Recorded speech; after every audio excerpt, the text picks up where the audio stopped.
What's up, everybody? Welcome to Podcast Now. I'm Alex, and in this video, I want to talk about the future of SpongeBob games and what Purple Lamp should do next. Now, I think these are just some incredibly talented individuals, and I feel like, the big name developers always get shout-outs, right? The Naughty Dogs of the world, or, when a game like Expedition comes out, or, a game like Dispatch. Everybody now knows those developers' names and the studios. But, this team has been hard at work on just almost perfecting the SpongeBob formula for like basically the Krabby Patty secret formula.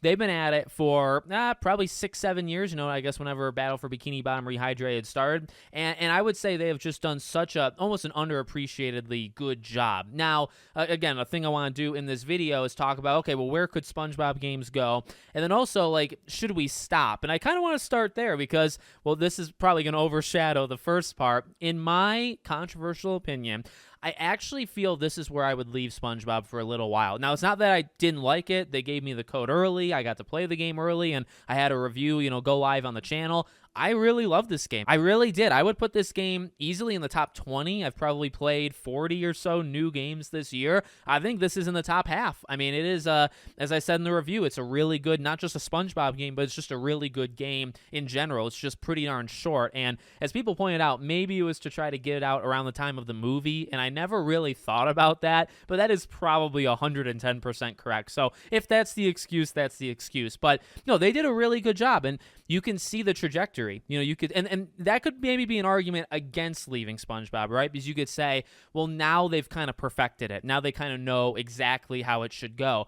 You do Battle for Bikini Bottom Rehydrated. It was good. You're kind of testing the waters. You're bringing back a classic, and you're getting into the SpongeBob vibes. Then you do Cosmic Shake. Now, that's a pretty quick jump. Sometimes developers might remaster or remake a few games before they actually make their own. These people, oh no, they just, they made one, and then they said, no, let's make a brand new SpongeBob game. And Cosmic Shake was solid. I don't think it's going to be remembered as like an all-time great. I don't really think people recall it all that well anyway.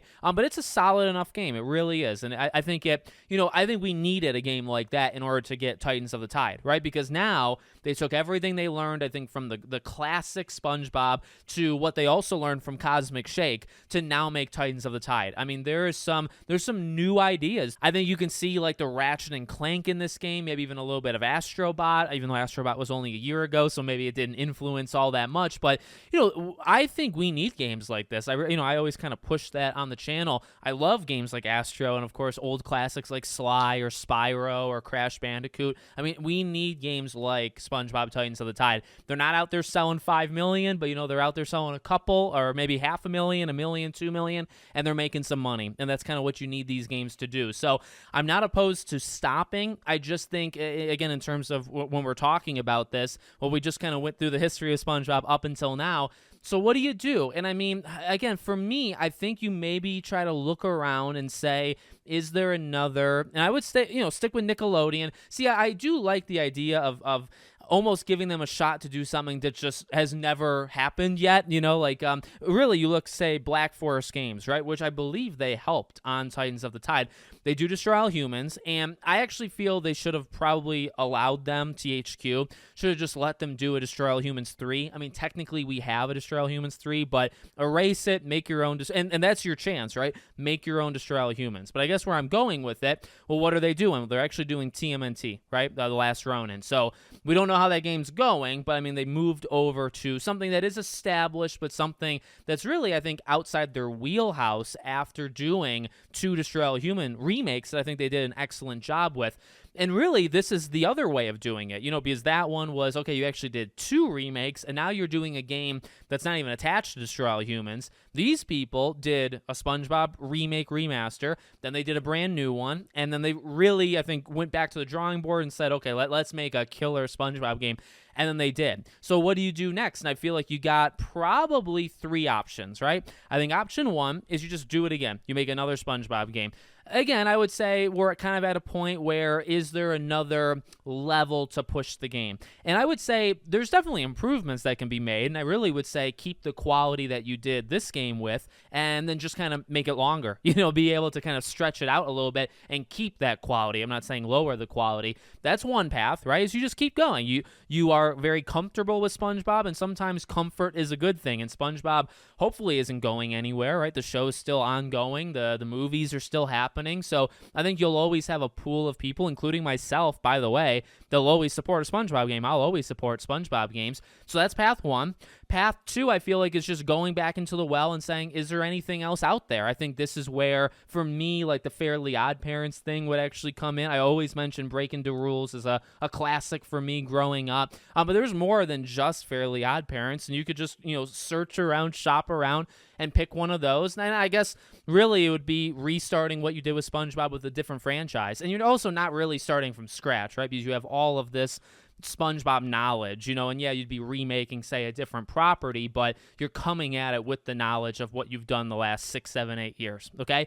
So that's path two. And path three would be just go wild, the Black Forest Games one, which is just, you did a really good job, and now we see another opportunity to kind of move you over, and it's maybe not attached in the same genre, it's maybe not attached even in the same, I mean, think about even like the age kind of rating, right? With Black Forest, they do It's Humans, which is a little bit more, kind of M-rated type stuff, and now it goes to TMNT. Not only is it a very different type of game and different property, you're actually kind of going from an M rating to maybe like a teen rating. Although, if you've kind of pushed the violence in TMNT, maybe you get back in there. So for SpongeBob, maybe you go the opposite, right? So you've done really an E for everyone, right? A kind of a kid's game, but one that can appeal to adults, even like myself, right? You've done that. Can you push it and kind of go in the reverse? Can these people do, imagine all of a sudden these guys do Destroy All Humans. They kind of just completely 180 themselves. I think that's there for this developer to try out as well. I really feel, and I said in the beginning what I said on purpose, because I really do feel